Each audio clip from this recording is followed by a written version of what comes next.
बिस्मिल्लाहिर्रहमानिर्रहीम, अस्सलाम वालेकुम। इस वक्त जो अमेरिका और इजराइल का हशर हो रहा है और पूरी दुनिया को जैसे गले से पकड़ा हुआ है ईरान ने, वो आप सबको पता है। जो जंग जारी है, जो इस वक्त तबाही हो रही है अमेरिका और इजराइल की, उसका तसव्वुर भी नहीं किया जा सकता अगर जो पूरा वर्ल्ड इससे मुतासर है। लेकिन आज पुतिन ने एक हंगामी खिताब किया है। बेसिकली खिताब तो उनका अपनी कौम से, लीडरों से था, लेकिन ये पूरे वर्ल्ड के लिए खिताब था।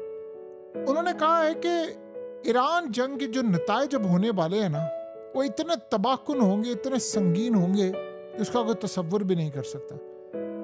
उन्होंने कहा कि जिन्होंने ये जंग छेड़ी है, यानी जाहिर सी बात है अमेरिका और इसराइल ने, उन्होंने कहा जिन्होंने ये जंग छेड़ी है उनको भी अंदाजा नहीं है कि क्या तबाही आने वाली है, ये मामला कितना संगीन होने वाला है, कितना तबाहकुन होने वाला है, ये उनको अंदाजा नहीं है तो जिन्होंने जंग छेड़ी नहीं है उनको कैसे अंदाजा हो जाएगा।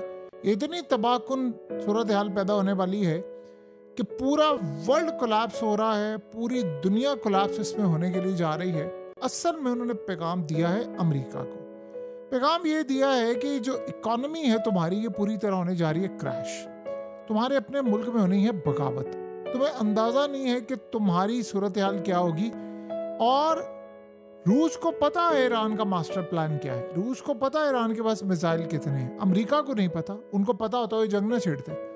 उनको पता है इनको सप्लाई क्या होनी है, उनको ये भी पता है ईरान के अगले स्टेप्स क्या है। ईरान के मिसाइल जो अनटचेबल हैं, जो आज तक उन्होंने अभी यूज ही नहीं किए, वो क्या कुछ करने वाले हैं और क्या सूरत हाल होने वाली है, ये बात आप ज़हन में रखिएगा। इसलिए असल में ट्रंप का अब सब्र या उसके सब्र का पैमाना लबरेज हो रहा है। वो शदीद गुस्से में। आज उसने कहा ईरान भीख मांग रहा है डील की। भाई तू एक काम कर, तू कहते मैंने डील नहीं करनी, तू एक काम करते मैंने कभी डील नहीं करनी ईरान से, मैं मारूंगा, तो बात ही खत्म हो जाएगी। असल मसला ये है कि इस वक्त ट्रंप, देखिए परेशानी उसको क्या है। परेशानी उसको ये है कि नेतन्याहू अटैक कर सकता है और एटमी हमला कर सकता है ईरान पर। और पुतिन ने एक बड़ा क्लियर पैगाम दे दिया हुआ है नेतन्याहू को कि अगर अटैक वहां पर होता है, आपको पता है मैग्रेन ने बता दिया कि अगर ये एटमी हमला करते हैं तो फिर इन पर एटमी हमला हो जाएगा रूस की जानिब से। तो इलानिया कहने का मतलब ये है कि अब ये बड़ा क्लियर ये मामला हो गया है कि अब सब्र से काम नहीं लिया जाएगा। देखिए ये पहला सख्त बड़ा क्लियर पैगाम है और क्लियर बता दिया गया है कि आप लोगों को अंदाजा नहीं है, आप जो हरकतें करने जा रहे हैं ना, इससे पूरी दुनिया तो तबाह होगी, आपके अपने मुल्क तबाही की तरफ चले जाएंगे। अमेरिका को नहीं पता ईरान की अगली चाल, ईरान के अगले प्लान, लेकिन पुतिन को पता है। और आज अमेरिका ने कहा है कि ड्रोन्स, इंटेलिजेंस, सब कुछ इनको रशिया दे रहा है। और गालिबन अब वो ये भी कह रहे हैं कि सूरत हाल, अब आप यहाँ से अंदाजा कर लेना। ईरान ने अटैक किया अमेरिका के अब्राहम लिंकन पर कल। इन्होंने क्या कहा? इन्होंने कहा झूठ बोल रहे हैं, ऐसा कुछ भी नहीं हुआ। आज हालत ये है कि अमेरिका की नेवी ने ऐलान कर दिया है कि हमारे नेवी सेलर जख्मी हो गए हैं। और अभी उन्होंने एक का नाम लिया है कि जख्मी हुआ है और काफ़ी ज़्यादा उसकी हालत ख़राब है। अब साथ ही उसने कहा जी वो बेसिकली इस वजह से नहीं हुआ कि उस पर कोई अटैक हुआ है। भाई बात ये है, तुम्हारा aircraft carrier fort out of service हो चुका हुआ है और वो पेरिस में, ग्रीस में या दीगर जगहों पर दंदनाता फिर रहा है कि उसको कोई ठीक कर ले। हालत ये हो चुकी है और तुम दुनिया को पागल बनाते फिर, ये पागलपन वाला मामला अब चलेगा नहीं। इशू ये है कि अमेरिका के लिए अब वो सूरत हाल है कि जीत नहीं सकते। देखिए सबसे बड़ा मसला ये है कि इस वक्त आप ये देखें कि तकरीबन 80% के करीब जो ईरान के मिसाइल है वो इंटरसेप्ट नहीं हो रहे, वो सीधा जाकर गिरते हैं। अब सबसे बड़ा मसला ये है कि अमेरिका और इजराइल के जो इंटरसेप्टर्स हैं मिसाइल रोकने, वो ऑलमोस्ट ख़त्म होते जा रहे हैं। उसके बाद जो तबाही इन्होंने मचानी है वो ज़्यादा ख़तरनाक है। आपको पता है कि आज इतनी बड़ी डेवलपमेंट हुई है कि दो बातें सामने आई हैं जिससे अमेरिका की तबाही हो रही है। एक बात, पॉलिटिको ने जो खबर ब्रेक की है, उन्होंने कहा है कि अरब ममालिक अमेरिका से अपनी इन्वेस्टमेंट विड्रॉ कर लेंगे। जो उन्होंने ट्रिलियंस ऑफ डॉलर इन्वेस्टमेंट का वादा किया था, उसे अमेरिका की कंपनी, स्टार्टअप्स, इन्वेस्टमेंट फर्म, बड़ा तबाही का मामला होने वाला है।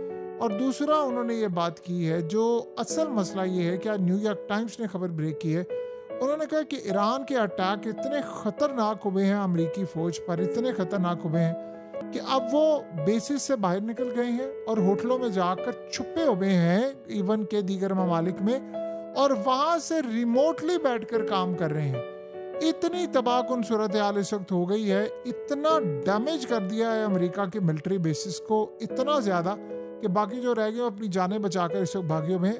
ये अब तक का सबसे बड़ा मसला है। और ट्रम्प असल में नेटो पर बरस रहा है। वो कहता है नेटो ने हमारी कोई मदद नहीं की, ना ही अब हमें उनकी ज़रूरत है। कहता मैंने इनको कहा कि ईरान जंग में मेरा साथ दो, इन्होंने साथ देने से इनकार कर दिया और ये गलती इनकी मैं कभी भी नहीं भूलूंगा और अब मैं अकेले ही लड़ूंगा और अपने मफादात का तहफ़्फ़ुज़ करूंगा। मसला सारा अब ये हुआ है कि इस वक्त जो सबसे बड़ा मसला प्रॉब्लम हो रही है गल्फ कंट्रीज़ के अंदर, जाहिर सी बात है वहाँ पर इस वक्त लोग परेशान हैं, अपसेट हैं, इन्वेस्टमेंट जाती है। ये काफ़ी ज़्यादा एक अपसेट करने वाला मसला है क्योंकि जंग होगी तो इन्वेस्टर तो कभी भी नहीं आएगा, रियल एस्टेट की मार्केट कोलैप्स होती है, कंपनीज भागती हैं। असल मसला अब ये है कि अमरीकी फौजी इस वक्त होटलों में रह रहे हैं। यानी आप ये अंदाज़ा कर लें कि अमरीकी फ़ौज की हालत ये हो चुकी हुई है कि वो बेसिस को छोड़कर चले गए हैं, वो होटलों में जाकर रह रहे हैं और इसीलिए अब ईरान होटलों पर भी हमला करता है। तो काफ़ी ज़्यादा ये परेशान कर देने वाली इस वक्त सूरत हाल ये है कि देखें रूस इस जंग से कितना फ़ायदा उठा रहा है।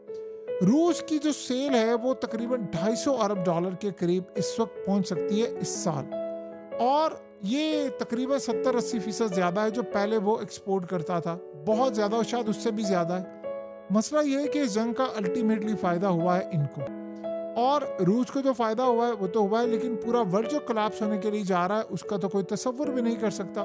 तो अमेरिका के लिए तो एक के बाद एक परेशानी की सूरत हाल। अब ट्रम्प ये जो बार बार कहता है ना कि ये गल्फ कंट्रीज़ पर ईरान ने अटैक किया, इनको नहीं करना चाहिए था, कहता कोई भी इसकी तवक्का नहीं कर रहा था और मुझे भी नहीं पता था और हम लोग शौक में आ गए हैं कि इन लोगों ने अटैक किया।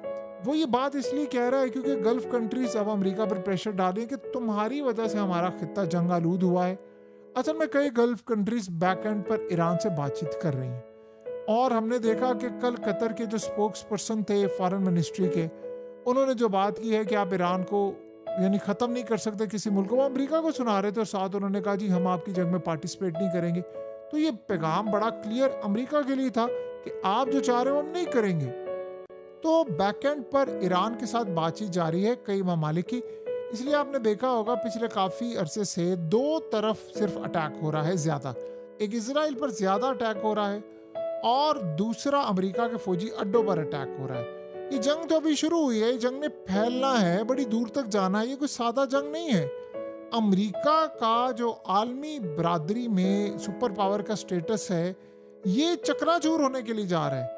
देखिए आप ये ज़हन में रखिएगा, अभी बहुत कुछ दांव पर लगा हुआ है, बहुत कुछ दांव पर लगा हुआ है अमेरिका के लिए। तो अब सबसे बड़ा मसला ये होता है कि अमेरिका इस पूरे खेल के अंदर ये देख रहा है कि हमारे पास मिसाइल भी ख़त्म हो रहे हैं और इंटरसेप्टर्स ख़त्म हो रहे हैं। देखिए अब अमेरिका के पास ख़त्म हो रहे हैं तो चाइना ने तो रेयर अर्थ एलिमेंट्स नहीं देने, उनको तो पता है कि अमेरिका जब अब मिसाइल बनाएगा जो उनको चाहिए रेयर अर्थ एलिमेंट्स, उसके बगैर मिसाइल नहीं बन सकते, तो वो इन मिसाइलों को बाद में ताइवान के खिलाफ इस्तेमाल करेगा।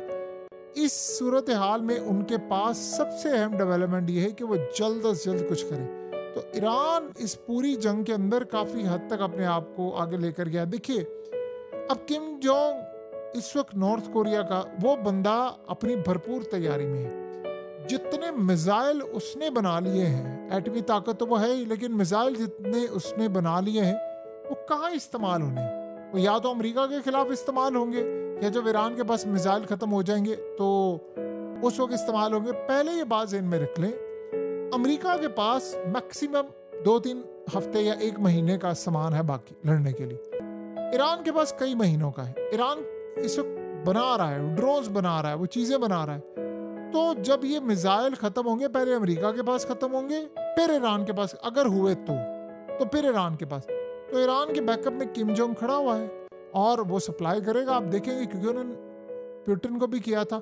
और ये जंग असल में रूस ने हारने नहीं देनी है ईरान को, और चाइना ने भी नहीं हारने देनी। ईरान तो लड़ ही रहा है ना, वो तो ऑफ कोर्स, यानी ऐसा नहीं है कि आप किसी को जंग जितवा सकते हैं, आप किसी की मदद कर सकते हैं, जंग तो आपने लड़नी है। जितने ईरान के लीडर्स मारे गए हैं, रोज कोई ना कोई मारा जा रहा है, लेकिन वो निचली सतह के जो कमांड सेंटर्स हैं, यूनिट्स हैं 31, वो तो नहीं छोड़ने वाले। यही अली लारीजानी ने बात कही थी, उन्होंने कहा मैं बता दूं अमेरिका इजराइल को, आप हमें मार देंगे ना, आप मार दें, लेकिन जो हमारे बाद आएंगे वो आपसे बड़ा शदीद इंतकाम लेंगे। यही हाल हुआ है।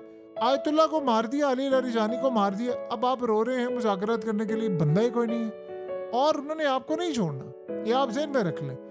अमेरिका इस वक्त जो अटैक कर रहा है वो सोचे उस लेवल का अटैक नहीं जो उन्होंने पहले किए थे ईरान पर। ईरान जो अटैक कर रहा है, ईरान अब क्वांटिटी कम उसने की है, एक्यूरेसी उसकी बेहतर है। यानी मिसाल के तौर पर अगर वो उसने 4-5 मिसाइल मारे तो वो सीधा जाकर एक्यूरेटली हिट हुए। तो अमेरिका के लिए काफ़ी परेशान कुन सूरत है।